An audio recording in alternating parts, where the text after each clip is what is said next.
School districts across the state are making plans for the return to school.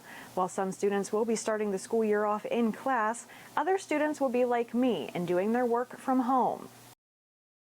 Teachers here in the Kirksville School District are making final preparations before the start of the school year on Tuesday.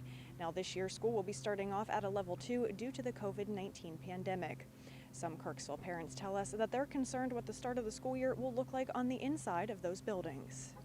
After a spike in COVID-19 cases in Adair County, Kirksville School Board members made the decision to start school at Level 2. Level 2 of the district's Return to Learn plan is known as hybrid learning. Kindergartners through 5th grade will report to school each day. Older students in 6th through 12th grade will have a mixture of in-person and distance learning. Teachers will provide students instructional activities on the distance learning days. We asked Kirksville parents on our KTVO Facebook page if they were in agreement with the board's decision. Sherry Hudson-Kenzie told us that she feels good about the decision. She adds parents were given the choice for their children to do virtual learning as well, so it wasn't as if there weren't any other options.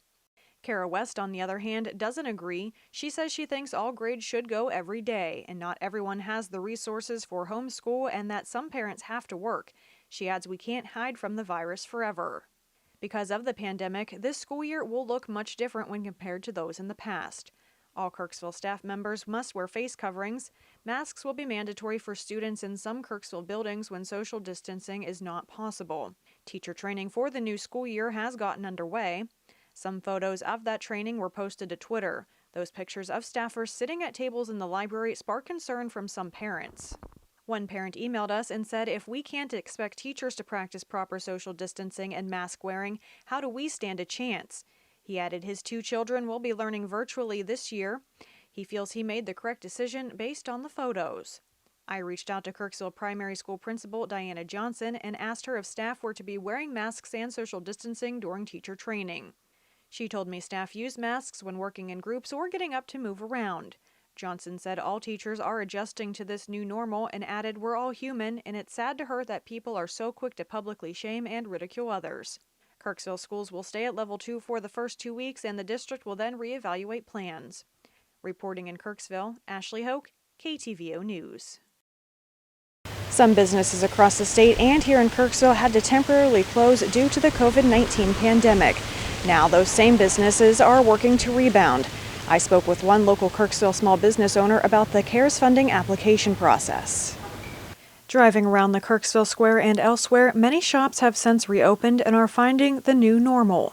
But in mid-March, it was a different scene as many of those businesses closed their doors. Stephanie McGrew is a small business owner in Kirksville. She owns and operates the Ville Escape Room and Lone Star Physiques. Like many, McGrew had to temporarily close or alter her business operations. The Adair County Commission has received over $2 million in federal coronavirus aid, relief, and economic or CARES Act funding. McGrew recently applied for and was awarded CARES funds from the Commission. We had to provide financial documents. Pretty much they were just paying for essential things, rent, utilities, things that were required of the business that we had to pay to stay open. So they were really helpful and very meticulous and very direct with the things that we had to provide.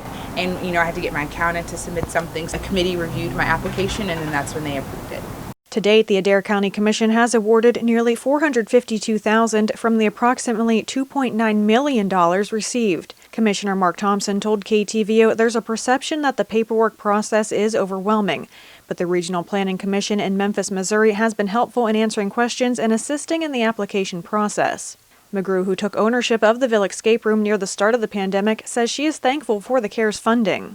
Lucky for me, I had acquired the escape room before the pandemic started, so I had just taken ownership of the business and then everything had to be shut down. So it was just a very unfortunate situation to start a new business right as everything was required to be shut down by the government. So I was very grateful to hear about the CARES funding, because if not, it would make things a lot more difficult, or I was sadly faced with the reality of having to close it. McGrew says owning a business during this pandemic has been an emotional roller coaster. While the CARES funding is helping businesses stay afloat, McGrew encourages you to shop small. If you can, by all means, support any small business, because this is a hard time for all of us, no matter how big or small they are. So yeah, go out and support. That's really the best thing you can do right now.